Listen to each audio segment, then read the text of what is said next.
Are you ready to kick this shit off? Welcome to GingerTalks. When we last left our heroes, we were left with many unanswered questions. It's obvious Aaron Lewis hates his father, but did he call Druid daddy? Has Ginger fingered anyone else since last week? I mean paint. And has Jack's friend Giuseppe found the zoot suit of his wedding dreams? Find the answer to none of these questions and more on this part 2 of GingerTalks podcast. Would you like to steer into guest questions? Hell yeah. Because, I mean, guest questions can just become its own fucking tangent. Yeah, absolutely. Let's go for it. Alright, so I'll let you head this shit off, Ginger, Okay. because this is your fucking domain, and we are but weary travelers within that fucking social ozone that you've created that are infectious. So, speaking of my favorite Kiwi, this question is asked of every single guest. Okay. And it's just a classic tried and true. Red the Abnormal asks, if you could have a mundane superpower, what would it be? Mundane superpower. Yeah, everyday shit, just getting fucking sorted by way of a superpower. This is the sort of question you wish you had time to prep for, because you'd have like the wittiest answer. Don't we know it? Mm-hmm. Well, at this point, we ask every guest this question. I mean, maybe I didn't need to go to the toilet. Ever? Yeah. Or like every second day. That is so. Do you know what? I think that's really good. That's mundane, right? You don't have to go to the toilet. Yeah. You just filtrate. Give me back that, like, I don't know, half an hour a day. Half an hour? Mate, I work from home. I hydrate like a fucking animal. I'm smashing down water. And I'm sick of going. I'm sick of this. Cumulatively, you're going half an hour a day. I think so. So, like, in the scope of your life, like, let's average that out. So that's half an hour a day, 365. Yeah, I'm not the sort of guy who like reads the paper on the shitter. Like, I'm not that way. I just piss like 100 times. See, yeah, but you sound quite regular, nonetheless. That's okay if I hydrate like a motherfucker. Yes. 30 minutes. I'm sorry, it's just No it wonder. came to my head. No wonder you're like praying to stop. It's not as extreme as it sounds, but I was almost like, oh, I could click my fingers and not have to shower, but I fucking enjoy showering. Oh, yeah, well, okay. I enjoy, I guess, kind of weird territory, so I won't go too far, but going to... It's always a good sense. I know. Going to the restroom and, like, going and, like, leaving my office, like, my workspace, or leaving my desk and taking, like, just a couple of minutes to, like, use the restroom, but also just, like, either check some notifications or just, like, not think about whatever has been in my face is kind of a moment that I enjoy. Yeah, Jack is really showing the fact that he works remotely. Yeah. Like, I totally imagine like being in a long car ride and never needing to go for a piss, or like being at a concert and not needing to piss like halfway through your favorite song. Like that's cool. But yeah, you're right. Like, salt of the earth. So many people, and I worked on a building site, and I'll tell you this now. So many people take a shit just so they can live their lives for a minute. Yeah. And they don't even need to shit, but they force that fucker out. Well, it's when my boss is up my ass in the office, I'll just look at him and be like, no pun intended. Fuck, dude. Shouldn't be doing that in the office. Well, okay, listen, it's fine, all right? I don't want to talk about it. if I could have another superpower by this point in the podcast, I've been adorned with many, as you can imagine. But I would shit into the office fan, and it would spray out like a Naga shit, and it would hit everybody, and they would all get dysentery. Just do what everyone else does. Just do a top decker or a reverse Kanga. An upper decker. Yeah. Do you know what? It's not fascinating. I'm not even getting into that discourse. You shouldn't. It's filthy. Your pooing is essential. It shows you like how your health is doing. I'd rather just go in blind and not know. No, I wouldn't. But like, that's just what came to my head. I don't want to commit to that. Like, give me 15 minutes and I'd think of the perfect answer. But you were asked on the spot. Ladies and gentlemen, Marvel's newest superhero. Oh, fuck. The kidney. Oh. Oh. Well, I mean, like, there's so many things, but I got in my head when you were like, every day. Monday and every day. I was like, every day? What do I do every day? Oh, fuck. You fuck every day. No. Go to the fucking toilet every day. Guys, yeah. Okay. Yeah. Hey. You know what? That's New York, innit? That's New York in a nutshell. Like, hey, I fucking go to the Jan every day.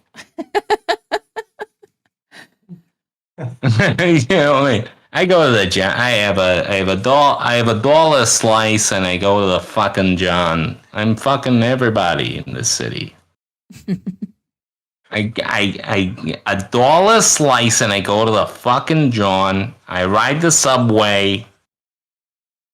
I hear I talk about the traffic. Man. That's Hell's Kitchen, bro.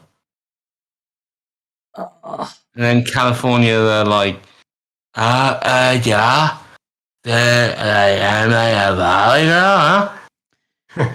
So I love to shop at Hot Topic because like it's awesome. Okay. That's California. That not no. No. I will.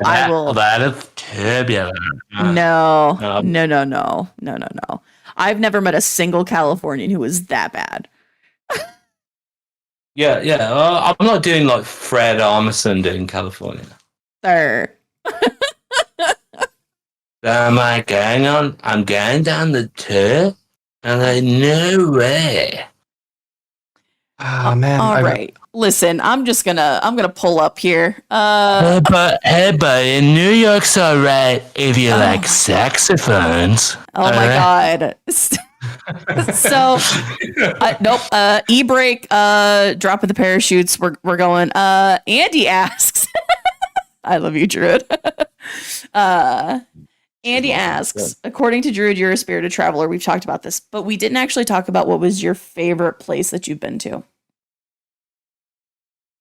That's a really good question. I mean, it's always, I guess, where you're at life and what you're looking for. But one place that's like absolutely fucking blown my mind and stuck with me and is just constantly begging me to go back is straight up Japan, man. Japan is insane. Oh, it is culture overload. There's like everything's so quirky, and there's all these like robots that like are basically robotic kind of functions that are built from the 80s and haven't been updated. And it's like, why does this exist? I guess just because it can. And there's bright colors, there's great food, like Japan. That's the place. Ooh. Always wanted to go. And it's not it's a pretty common destination for Australians because it's like geographically close. It's only a 9-hour flight, but occasionally there's like really cheap flights as well. But people go to the snow and ski. People go in summer. It's the best, man. I always wanted to go. Mrs. Knowledge does not want to go at all, which like breaks my heart because like I was a fucking weeb growing up, man. You know what I mean? Like I grew up when I was like 11 years old. I watched like Akira and Neon Genesis. I love Neon Genesis Evangelion. I love Japanese culture. I even know how, like, I know some words in French, like "Kisatsuna de one no unida." Do you know what I mean? No. The police are my bitches. Oh, in Japanese. arigato neko. What's that mean? Good morning, cat. Good. Yeah, something like that. Yeah, but it's the place to go. It's so culturally rich and just like everything's just exciting. But I must admit, like especially because Drew just mentioned the thought of like his partner going and stuff. It is. I think it would be very hard to be vegetarian or vegan being there. Really? That was not. Very fish heavy and very hard to come by vegetables. And you can't read the menu. No, Google Translate helps you, and the people are friggin' lovely. Like I was up in Sapporo, that North Island. Right. Which is a little further off the tourist trail. Most people do the triangle, which is Kyoto, Osaka, and Tokyo. But we went up to the North Island because I wanted to see a salmon run. Completely did not, and just was looking at drains in the rain. But an experience nonetheless. This whole city, man, like we walked around for like 2 days and we're like, fuck, the roads are wide, but where is everyone? And on like the third day, we realized that the whole city's almost replicated underground in tunnels. We went underground because it's like it was snowing as we left and it must snow hard there. I've never heard of that. Dude, as far as you could see was just shops and people and like the length of the tunnel. And we were there when like North Korea was testing ballistic missiles right over that island. So like warnings are going and shit. Yeah. Yeah, so that's why he hates fireworks as well. No, I hate them because I love dogs and dogs don't like fireworks. That's why I hate fireworks. Such a good answer. The truth came out. Fair. But yeah, I would love to go to Japan. Shit, probably won't ever happen. No, it won't. This is like sad, but maybe we should go, bro. Mate, Amy wants to go. We can convince her. We can go as a trio. We'll book it as a trio, and Sam will just be like, "What? I had to go." Yeah. So, like, usually we do a little like kind of round table question. So I'd be interested to know because Ginger, I think when we started this podcast, you'd not really got about as much as like. And very recently, you kind of have started getting about within the US. Yeah. Albeit, but like now you're traveling. What's the like Ginger stamp on things? I mean, there's some beautiful spots in SoCal. There's some beautiful spots, and a lot of the photos that I sell. Good plug. Wasn't meaning to, but they were the first photos that I actually felt confident enough in selling. But I really just love like Niagara Falls. Niagara Falls has always been one of my favorite places in the world. I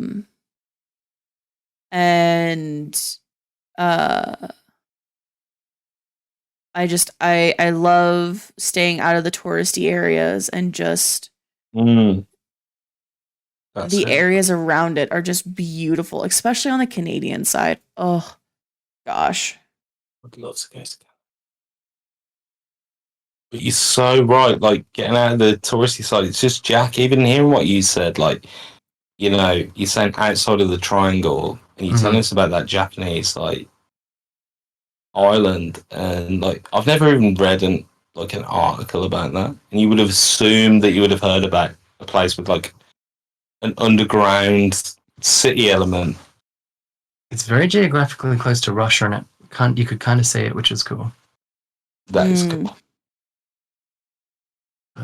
Yeah, I like California. Like I know Druid went off on one before, and that was based on LA. But like I've been to California, and I think there's this really warm collective vibe when you're there. Yeah, you feel proud of being a part of something bigger than you. Yeah. And to be fair, I haven't seen that anywhere else in the world. Like I feel like that's definitely Americanism tied in. But when I was in California, I kind of could buy into it more. Yeah. And I thought that was really fucking nice. you know? Yeah, I thought about New York a little bit, like this kind of collective, like, you know, with New York is this idea that we are accepting of like almost any fucking thing we see on the street. If a guy in a lion costume is in the middle of the fucking sidewalk yelling, then people will just walk past him and go, "Ah, it's New York." That's just New York. Yeah. Yeah. Do you know what I mean? And I do. But like California, I guess what you're saying is different. It's like a vibe. I understand that. I've heard very mixed things about LA, but So Yeah. what I'll say about LA is there are spots of LA that are very like I don't fit in, you wouldn't fit in, none of us would fit in. And I've also been in spots in LA where me standing with my camera waiting for people to come out of the thrift store, like, and I'm just sitting there leaning against a light post with my foot kicked up. Like, they came out and they were just like, you just look like you belong here. Like, this is your everyday spot. So there are the eclectic, everybody is just different spaces. There's always good food to find somewhere, but then there's also like the prim and propers. And there are other places in the country that are just like that. But LA, because it's LA with the glitz and the glam, that's why people immediately go, oh, LA. Like Philly was like that. Austin, Texas was like that. Downtown San Diego was more like what you think about when you think of the good and the bad of LA. Because you can go from one block of it being beautiful and lit up and there's shops, so you go over a block and it's just rows of tents and shopping carts. Right, yeah, I do know that about that. And those homeless areas of like, let's just say the West Coast as a whole. Yeah. Like obviously it's warmer, so the climate kind of I guess brings more homeless people inclined to be on that side of the country. I don't know that, but it's not like these. It's not just like shanty towns of homeless people. It's like shanty towns of homeless people on crack. Like, fucking nothing I've ever witnessed. Yeah. Obviously, not having been there, I'm not an authority on the issue that should learn to pipe down on anything I'm not an authority on. But like, hey, it's a podcast. But there's so much shit about like out there in pop culture in the world about these. Like, you would think that somebody with like some amount of money and a little bit of influence would do something about the fact that within their city limits there is literally a city of like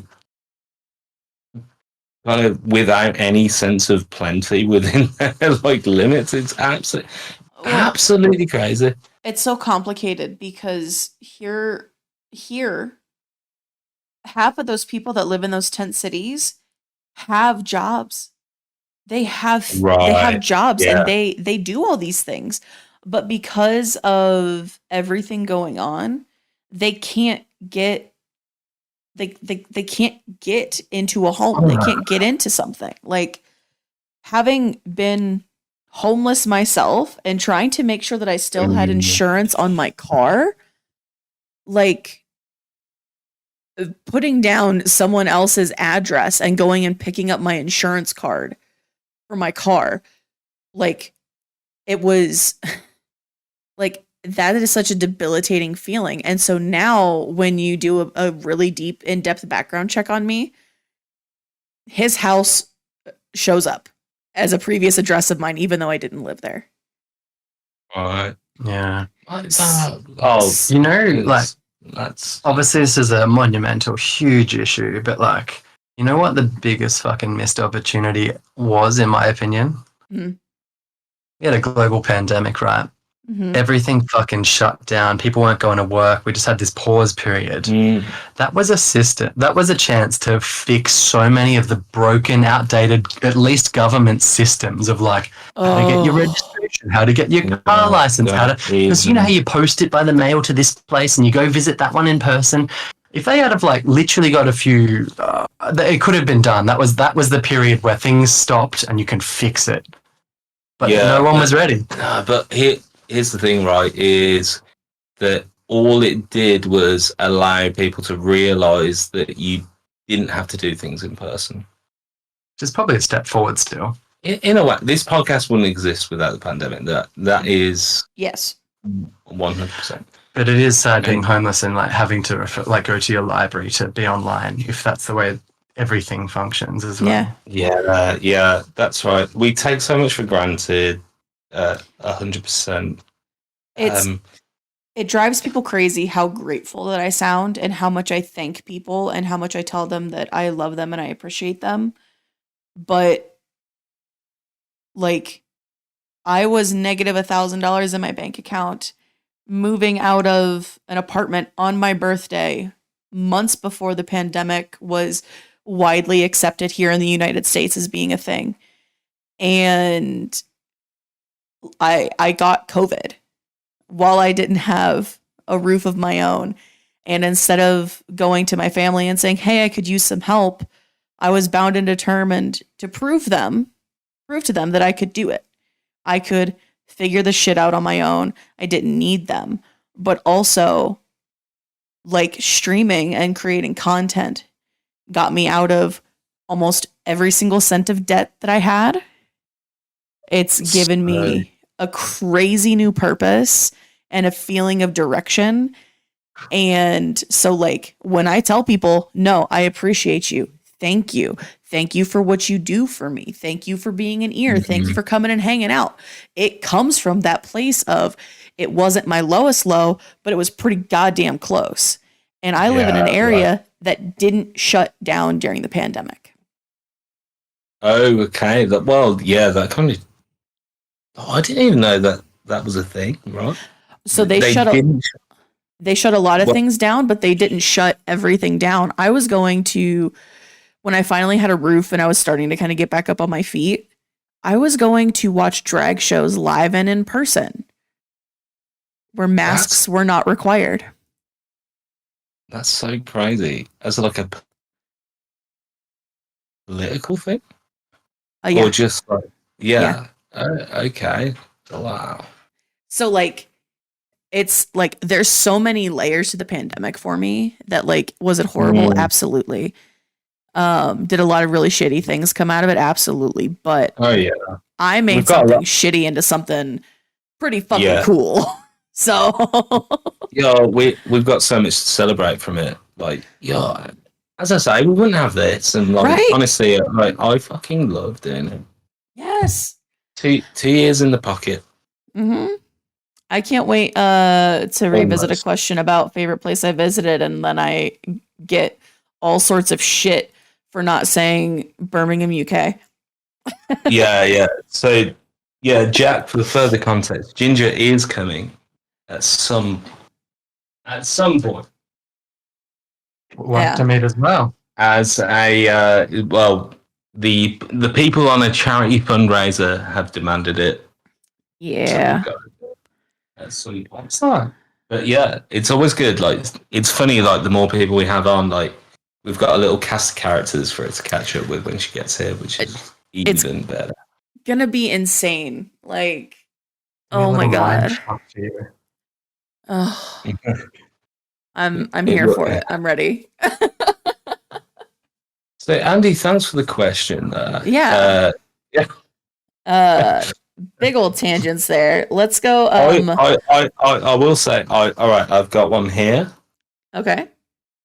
Right, I've got one from, let's see, what's her name now? Amy Harrison? Yeah? That's Jack's girlfriend. Oh, God. She says, I've been trying to think of a question to ask Jack. Anything, and drawing a blank. Ha ha ha. All I can think about is asking, how many virginities have you taken? Oh, I don't think that's appropriate. I think she's basically asked me not to ask you that afterwards, but I've done it anyway. It's definitely not appropriate. Oh man.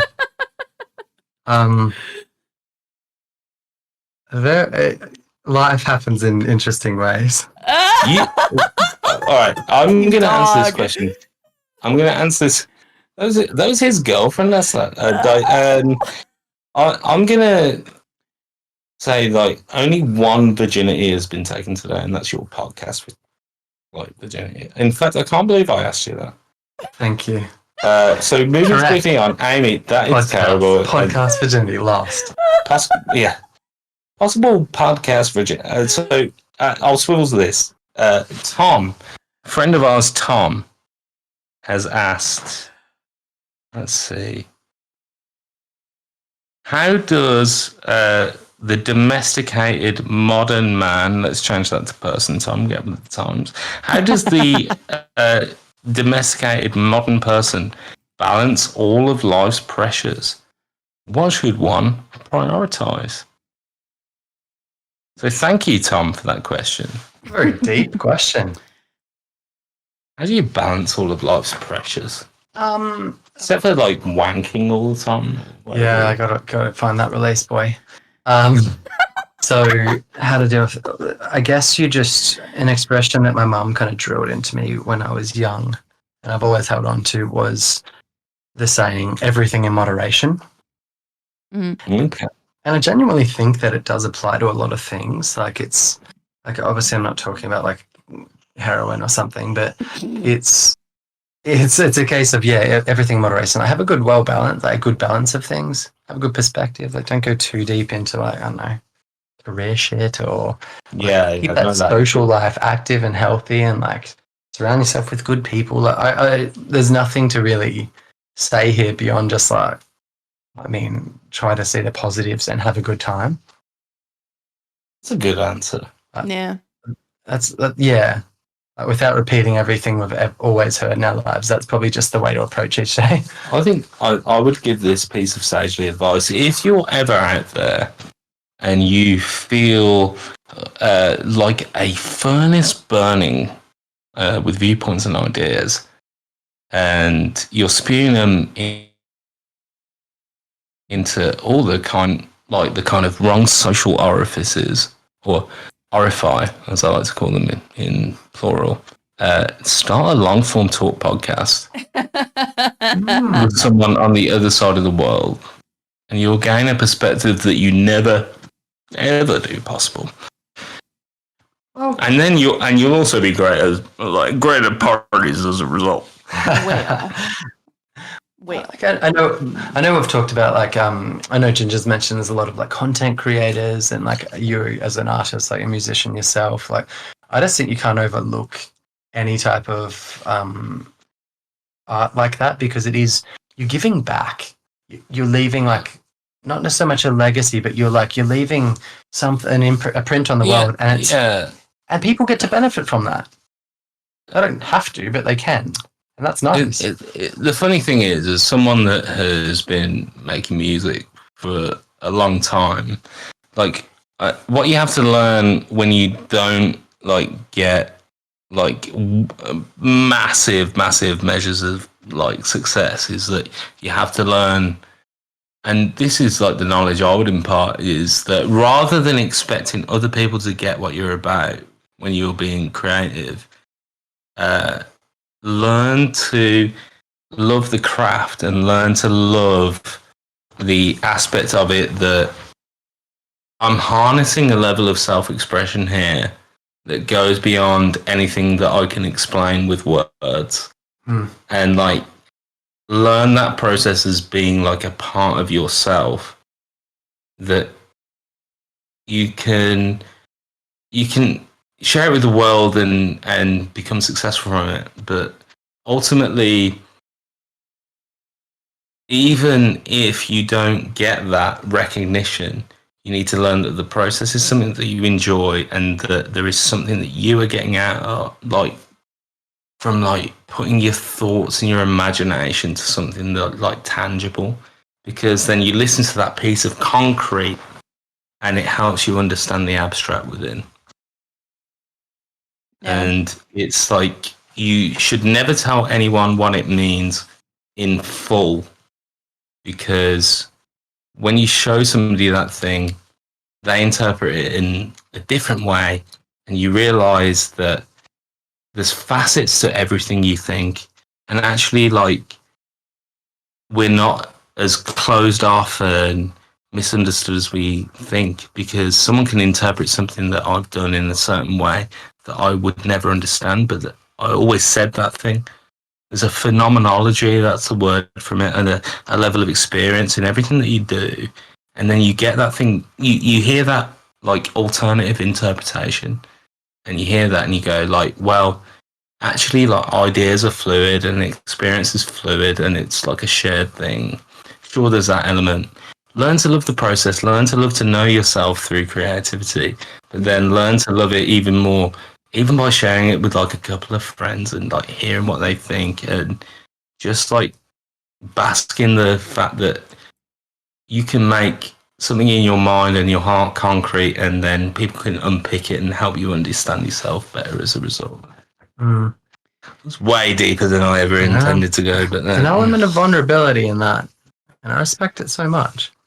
I mean, Not so much the expression, more the act. No, no, if I make a tune, it's like I'm vomiting my soul in front of people, and I think like it took me a long time to like realize that was what it was, but like it, and it in that learn to mean it like means the world to me. If I share a song with you, I'm not necessarily sharing it to the world. You know, there's so much material that I've created that's never ever going to be released, but if I show it to you, it's like because I'm like I can't express myself in words in the same way that thing does, right?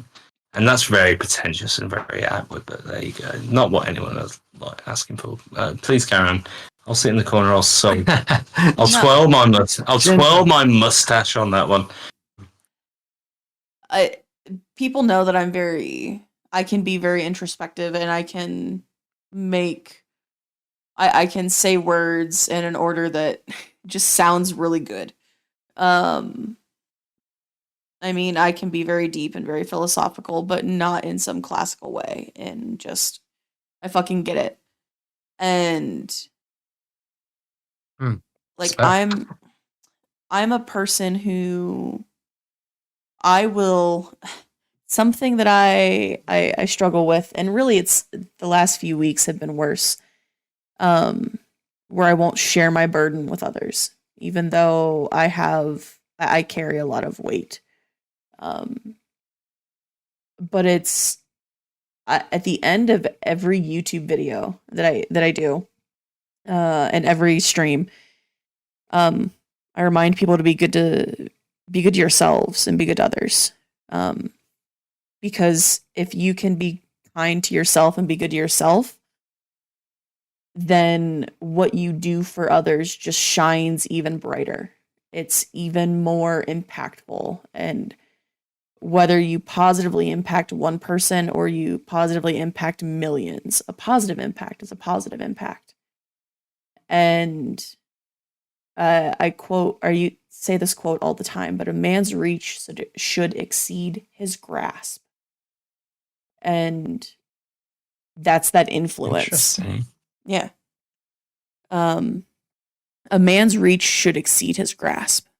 And working a lot with like charity fundraisers or people who are just having a hard time, like reminding them that, like, I have a friend who I love dearly who worries so much about the money he raises for charity not being enough, and he wants to do more. And I'm like, but you've got to remember that $25 saved someone's life. This $50 saved someone's life. This $100 went to researching this thing that we could never understand and we could never know. Yeah. And like, just, you know, when you're struggling to keep up with everything and balance everything, you have to remember your impact. Like, your impact is greater than you ever expect. So when you're overwhelmed and when you're stressed and you stop and you take a minute and you reground yourself and you're kind to yourself, you reattack those things that, you know, you might have been missing, or things that were on the back burner that now are bubbling over and are catching fire. You can recover those things because you're able to attack it with a clear head and a clear conscience. And like, as someone who is a chronic workaholic with really bad depression, like, it's finding that balance and playing those games and knowing when I need to go, you know what? I'm going to hands up and I'm going to walk away from this for a little bit. Like, yeah. As Paul Stanley said in the Kiss song, Lick It Up, it ain't a crime to be good to yourself. That's terrible. But you know, well, I don't know what to say about you being a workaholic, because like we're just like, come on, record a podcast, do even more Ginger Snaps. nah. But like, hey, what a privilege. Here we are unpicking the psyche. I wonder if that's what the answer was that the answer Tom wanted? Probably. I hope so. I hope so. I hope he's taken a little piece of wisdom from it, to be fair. You know what? Like, we started out making fart jokes, talking about Joey Tribbiani. Yep. Here we are, like, you know, you can tell everyone's turned 30 on this podcast, because now here we are imparting our... Shut your dirty mouth. I have a filthy mouth. Can Not like, that's not just because of what I say, and I'll leave that to your imagination. Okay. So Xenos asks, how did you guys first meet, which we've discussed, but what was your first impression of him? My first impression of Michael? Uh-huh. My first impression of Druid is, I guess it was that he's a very funny person. He was a very outspoken, lively, entertaining, funny person. No. That had a sense of humor that was very different to most people's. Yeah. In a good way. Because it's like I mentioned almost at the start of our conversations, it's like his knowledge is exceeds the norm in so many directions, and some of them are so unique that I don't relate. Like, I just don't have that knowledge in my fucking head. But so sometimes I just be like, mate, I know that's funny, but I don't know what you're talking about. I'm very open to say that to him at times, but yeah, I thought he was just funny as hell, to be fair. Given the tirade that I just did about like shitting, that is like too kind. That's spot on. That's exactly what I heard along those lines. That is like too kind. Like, I was always emotional in it. That's like the nicest thing anyone's ever fucking said to me. Well, I mean, it's the truth, so. Oh, thank you, man. No, my pleasure. We just turn this podcast off and bro down. Yeah. Quote. Yeah. We're gonna have a sword fight. Oh my god, I love it. Yeah, these chicks clap. Oh shit, bitch! Let's go. We'll see who's like fucking thin asses like clapping. That was genuinely so lovely. Like, you did not have to say that. Thank you. Well, stop being so fucking hilarious. I've like not even been that funny over the last like couple of hours. Yeah. Let me grab one more. Sorry, I'm letting you two have your bro moment. Your broment, as some would say. Oh, I thought it was a bromance. I mean, I was hoping you'd say all the nice things about me now. Listen, I've already said all these nice things about you. Would you like more? No. I'm at my threshold with that. Like, I can't take a compliment. Like, no, you can't. It's hilarious. Yeah. Like, is that like a British thing? No. Like, oh my god, no. It's especially you. No, so especially me. Meep is the same way, and on Sundays when we're playing Dead by Daylight together, I make her sit and listen to all of these nice things that I say about her, and there are times where I'm pretty sure she's been like, I have to mute myself because I'm gonna cry. These are so nice, and I do it every week, and she can't stop me. Yeah. Right. It's good to hear I'm not alone in that, like, fucking... I can't hear it. I don't know what it is. Like, I love to be congratulated. Like, who doesn't? But like, when someone's like doing it at me, I'm like fully like feel like my bell end's been like dipped in vinegar. Oh, I don't know if it came through, but Jack saying that he thinks my paintings are really cool was enough to make me kind of just like to myself silently. Yeah, you know Right what? up, He's gosh. just such a lovely guy. What? Yeah. I fucking when I'm this guy, like, I've just seen the pictures of him like online, and I was thinking, oh, here we fucking go. He turns up, and I'm like, he's Australian, how cute. And then he opens his mouth, and I'm beguiled instantly. I'm beguiled by you, Jack. Here we go. The thing you've got to understand about Jack and I is that we're like partners in crime in like this kind of like situation where we're like, you know, with the couples, like, you're not meant to like get on with like a couple's other half. We're blessed in like all four. Like, there's kind of 4 couples to go about. We're blessed in that like we're all like. Yeah, the 8 of us get on so well. Yeah, like that's so rare. Sick, yeah. So like we've gone on vacay together and stuff like that, and like yeah, and you know, Jack would say the same. It's not just like the 2 of us. We don't have like a special.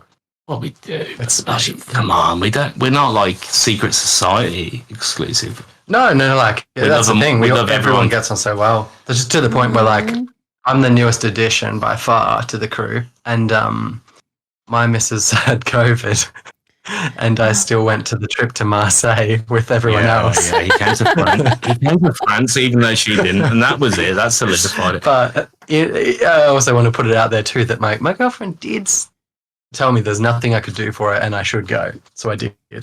She didn't need caring for. I did not just abandon her. Fair. I mean, Yeah, just in case she's listening. Yeah, true. but no, I mean, she's probably just fuming at me that I asked her a question even though she told me not to.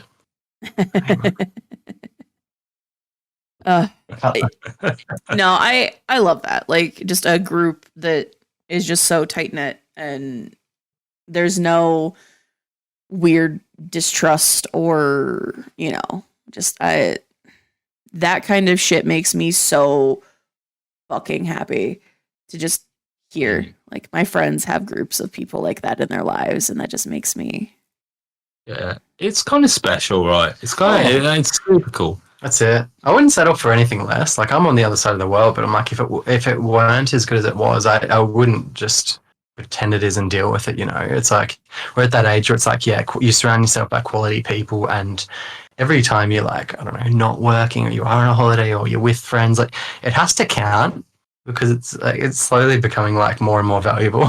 Yeah, and like people that, you know, when you get in your 30s, people that like mean something, like fucking, like, it becomes few and far between. Oh yeah, you weed out the shitlords in that time. Weed out vacuous relationships. But anyway, like, I will say, I have people in my life who they don't even have to speak to me. They'll send me a message and go, you know, something feels like it's going on with you. Like, it seems like you're having a bad day, and we haven't spoken. Like, Kay and I don't have to say a goddamn word to her, and I'll get a message that says, hey, what's wrong? It feels like there's something wrong. What's going on? Now, we've known each other for 10 years. We were married, but like, there's other people like that in my life right now where I'm like, no, I need to send this person a message because something in the ether is telling me that something's not right, or this person could use a pick me up, or this would make their day. And those kinds of people were like two of my friends, they're a husband and a wife. I will text them independently of each other and there's no threats. There's no nothing. It's like, oh, hey, I'm going to hang out with Anna. Okay, I'm going to go hang out with Chase. Like, Yeah. And you should always, if you're in doubt or like you catch yourself thinking about that friend you haven't spoke to in a while, my advice is always just ping them a quick message, like literally just like, hey, just thought of you, or hey, how you doing, whatever. Like you don't even have to engage, like open up a conversation if you don't have the capacity to. But them just getting that message out of the blue can fucking turn their whole day around. Like I've just seen so many friends appreciate that. How many people that are too scared to like send that message are like checking their phone every day looking for something interesting on their social media accounts and not getting it just because they've grown apart from so many people? Yep. Well, yeah, that's true. That is so true. Well, and if I'll save TikToks to send to a specific person. And so it'll be an unsent text message because I saw the TikTok at 3 a.m. when I couldn't sleep because I'm a gremlin. And so when I get up in the morning, I open up my messages and I hit send on all of the drafts. That's so bold. That's respectful. I just ping it at 3 a.m. and be like, your phone should have been on silent. That's on you.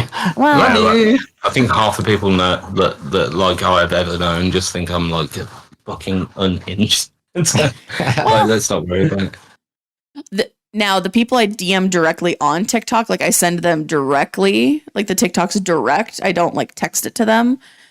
Those people get bombarded at 3 a.m. with like 10 TikToks. And I'm like, sorry, not sorry. Love you, bitch. I'd say I freak out with the TikTok. I'd probably pull that shit when it gets to Insta. I'll tell you this now. Don't get me started on it. I've talked on length about TikTok. Don't. There's a handful of creators that I watch on TikTok, and my feed is very curated to very specific things. And it's really like, I need something uplifting, or I need just something just so thirsty. Or like, I mean, it's very few random things. I go onto TikTok to support a few of my friends who use it, but otherwise I pop on Instagram and I'm still a YouTube junkie. I have like 10 YouTube tabs open on my computer right now. Yeah, I was like that. Learning to read books again. Actually, now I'm just a boring bastard. I'm gonna start reading after Saturday night streams every week and just sit down and read a book. Off stream, or like, this isn't a stream. I can't believe I just said that. Off recording, I've got the absolute greatest book recommendation for you. So fabulous. Anyway, Tim, cut that out. So, well, I'm looking at the time. Speaking of cutting things out, let's do one more because it's light and fun and fluffy and cute. Two more. I lied. I can't skip over Toast, who asks who sells the best sausage rolls. I mean, obvious answer, right? No. We're going to disagree on this, I can tell. Oh, no. Oh, no. Well, all right. Well, like sausage rolls are good, but they're not what we say they are as a nation in terms of greatness. I'm obviously going to say Greg's. And you're going to you hate Greg's, don't you? See, I didn't grow up with Greg's. Greg's is the sort of place where as a school student, you could take £1 coin and still get like some food after school, whatever. Yeah. So I never had that kind of experience. So I came in being like, oh, this franchise bakery. Okay, sweet, let's try it. And I was like, I won't not go to a Greg's, but it's fucking nothing to write home about. Do you know what? I forgot that. Like, I'm not going to fashion a letter about this shit. For those that don't know, and there'll be a lot of people that don't know what the fuck we're talking about here. Greg's. Do you know what Greg's is, Ginger? No. So Greg's is, as Jack said, a franchise bakery in the UK that basically specialises in sausage rolls. Do you know what a pasty is? Yes. So like pastry bakes with like savoury filling. Steak bake and shit. Steak bake. Do you know what that is? No. No. Close to a pie, but just the top kind of the fluffy. It's pastry. like imagine like a steak pie, except it's just the filling of the steak pie and and puff it's pastry. completely wrapped in like puff pastry. Okay. And that's what like Greg's does. And it's a bit of a British institution. So They're everywhere. yeah, they are. There's like almost a sense of national pride about them. And you cannot say a bad word about Greg's. Okay. If you do, it's like controversial. No, I'm just going to direct good words elsewhere. That's all. So in Australia, we used to have a really good scene of bakeries. Like, yeah, people would take so much pride in them. That's kind of gone to shit. But in the last decade or whatever, I went to New Zealand, which is very close to Australia, and they've kept their integrity. Fuck me, the best bakeries in the world are in that country. You can almost stumble upon any of them and they take pride. There is good quality meat, really rich gravy. The pastry's like high quality. It's just, and it's cheap as shit. Like it's so good there. So New Zealand, first and foremost, has the best bakeries in the world. Secondly, the best sausage roll in the UK. So I'm always doing pros and cons, right? Like I'm like, is my life here? Is it back in Oz? I'm always going back and forward. But one of the things I like the most about the UK is because it's so connected. Like it's a very small place, so like even country properties are like 1 hour from a city. Right. There's these random shops called farm shops, which are usually like high quality produce and a bit bougie, and like definitely you can't afford to do your whole groceries there. Like 100%. Yeah. But you can treat yourself, and I'd say a sausage roll from there is like that's the bomb. That's what you want. But weirdly, they serve sausage rolls cold here, like it's normal. And in Australia and New Zealand, they're always served hot. Do you know what it is? It's like they pump those fuckers out and they do not give a shit like what they're giving you.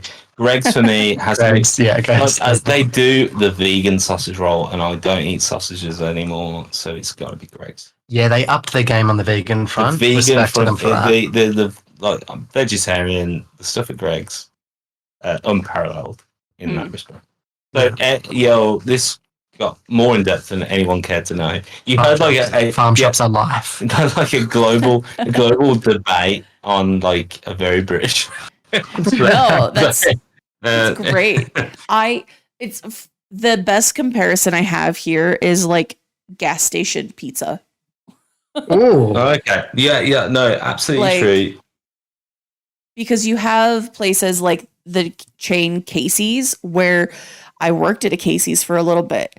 I was mixing the dough in the big industrial mixer, and like I was dumping the sauce in the containers and like making the pizza by hand and shit. So like is it Casey's? Is it Hy-Vee? Is it Speedway? Like who has the best pizza? Like that's kind of what that debate ends up being like for me. So I get it. I get it. Yeah. Okay. So because pizza, because like Hy-Vee, like where I live, is a grocery store chain, and they have a like sort of like branding on their gas stations that is called Fast and Fresh. So they like at their local factories will produce all these pizzas and shrink wrap them and ship them, but like you get from the right factory, and they put like a garlic herb like seasoning on the crust, or you get the one that is just like stacked with toppings. Like every Hy-Vee is a little different, every Casey's is a little bit different, like, but you have like the grocery store stuff, you have the high end stuff, you have the stuff that's like, oh, this came frozen off of a truck and thrown into a pizza oven that acts like a microwave. Okay. And it still tastes like heaven. Oh my god, dude. You've been on the road for 6 hours, and you're finally stopping to take a piss and like get a bite to eat, and it's like this pizza's been in this warmer for 4 hours. But god damn. Beauty truly is in the eye of the beholder. Mm-hmm. And the beholder is famished. Yes. So never mind. I'm not going to complete that statement. Anyway, We'll do one last question and then we'll wrap it because we've been recording for a while. Do you have any pets? If not, do you want pets? And that's asked by Andy, who is a big animal guy. Andy, first and foremost, thank you for such a wholesome question. That's truly beautiful. That's so well put across. I don't have any pets because my partner and I have been, since we left London, we've been doing house sitting, which comes with pet sitting. So we've been doing it through this app, and essentially we have been staying in sweet houses, working our remote jobs, and looking after pets and not paying rent. Oh. So I've been getting, it's been amazing. I've been getting meeting all these different like types of dogs and familiarizing myself with cats. I haven't been exposed to them as much growing up, but mostly dogs. And it's so good to understand like the different kind of characteristics as well as just living in cool places. So I don't have a pet because we've been moving about, but we've just got a place that's a bit more solid. And my partner and I are very much dog people. However, like I've found a new love for cats as well. The house we're moving into has a cat flap Oh my god. in the door, so I'm considering a cat, but also it's insane. Like we both want a dog, but we're worried as well because it's still commitment and we love to travel.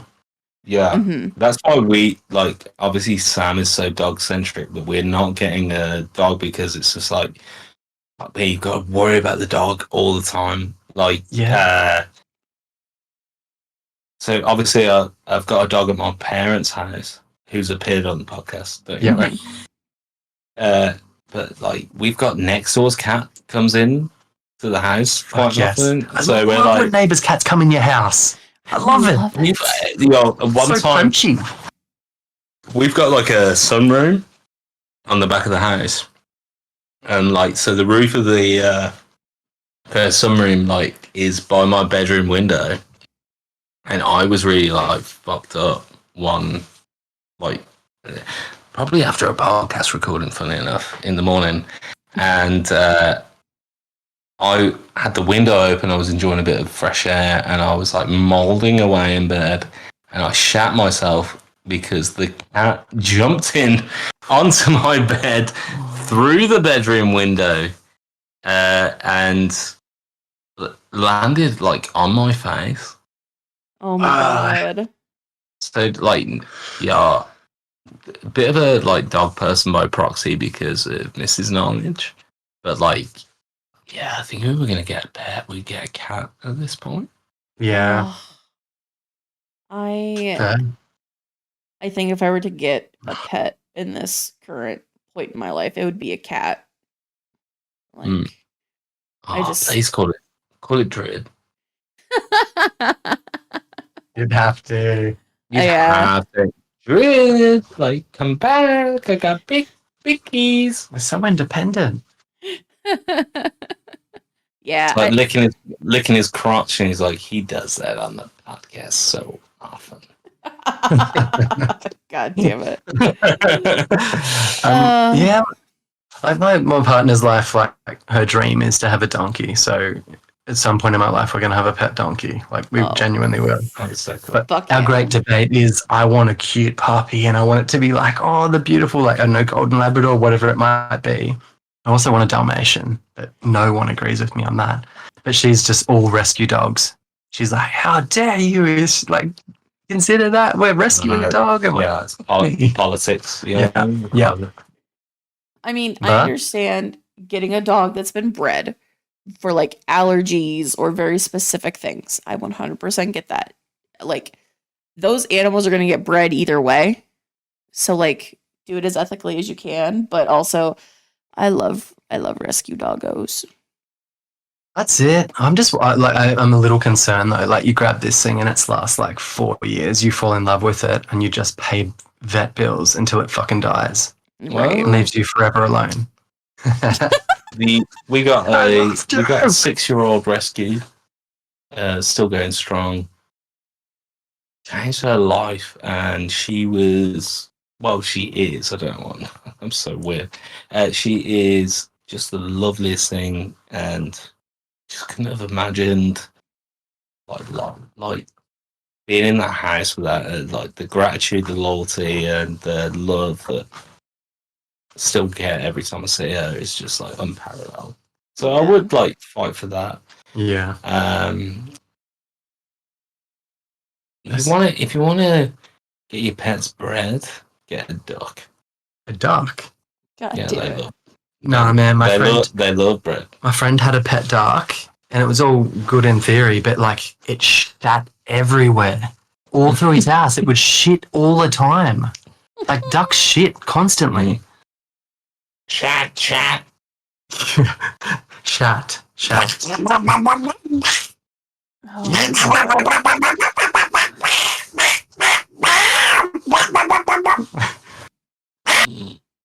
I hope Mrs. Knowledge is just like rolling over and going, the fuck is going on out there? Oh, this shit again. I much preferred him when I was sanding the balustrade. Oh my god.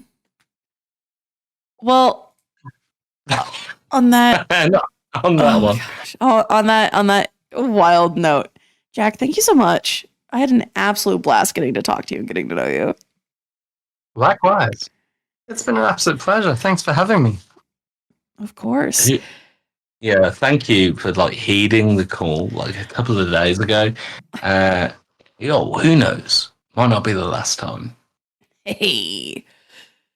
Could you imagine everybody in the same room over there and trying to record? Oh, it'd be so good. It would be it would just like it'd be so terrible that it would almost we would look if we got everyone into a room. So that's Jack Solomon Smith, Dr. Agan, Pake, my dad, live stream it. Oh my god. Live stream it. Be like a rap video. Oh dude, it would be wild. So Straight up jelly wrestling. Yeah, douse me in butter and just let me like put my thin ass in the octagon. Is If that I- 2 sheets of paper? Or is that Yeah. Michael? Yeah, yo, if you try and cut my ass, you get a paper cut. Oh fuck. That's- Oh. You know what I mean? Stan Lee presents the new supervillain, the Sheet. I just cut the webbings of your fingers with my like ass. Oh My god. left ass. I'm Jack, thank you for coming and hanging out. And no, I really appreciate it. Do you have anything that you do that you would like to promote into the ether? I have something, but it's recent. It's very recent, and Okay. it's a GoFundMe or a Kickstarter or something along those lines. Okay. I haven't set it up yet, but it's to get Druid a fucking laptop that's not a heap Oh. of shit. My god. You should see what we're doing here. It's like cables into it. It's on the floor, cable up into the TV just so there's a monitor that works. It had to reload 7 times. It takes like 30 minutes to load. This Uh-huh. boy just needs like, I'm gonna start a Kickstarter for like, I guess we need like 150 quid. Not much. We'll get him a second-hand one. Anything's better than this. We have to help this boy. For $5 a month. in a way, I'm like just glad it's on record from somebody else. Oh my god. You poor son. It's bad, right? Yeah, It is so bad. It's quite dire. Like, can you believe like I like record music and like facilitate a podcast from this thing? I cannot. It's 12 years old. Ugh. I don't think I could lift it. It looks so. This fucking thing's going to like high school and it's in like a really difficult I class. feel like I'm on the runway of the fucking Heathrow. I feel like I'm on Heathrow Airport. Like it is humming so loudly. Look at that piece of shit. I could throw a beer bottle at it and it wouldn't flinch. You It know wouldn't what? do damage. Here's the thing as well. You can turn it on on a winter's evening and warm your bed up with it. Yeah. As well. So I mean, like at least it's multi-purpose. Yeah, but if you load it in summer, you'll probably burn your house down.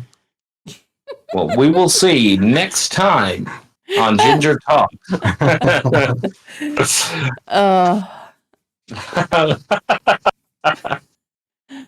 Oh fuck. Oh no, thank you so much. I had such a fucking good time. It was so fun. Thank you, and Druid, thank you, my friend. As always. Oh, well, I guess that's it. Thank you, listeners. Thank you to our patrons who help make this possible. Get you some high quality merch. And by the way, we haven't promoted this on the regular pod, but over on our Patreon, we actually have a special show that is put out. That is all of the stuff that we cut out from these episodes. It's called Little Snaps. First episode is free, available to everybody. But if you want to hear the others, all of the things that we cut out and all the things that the public doesn't hear, check out the Patreon. And it's a lot of fun. So yeah. I don't know. Thank you to our patrons who are fucking awesome and dope. All right, cool. Yeah. I'm done. I can't. Yeah, don't be a citizen. Follow us on Patreon. Au revoir, homies. And there we fucking go.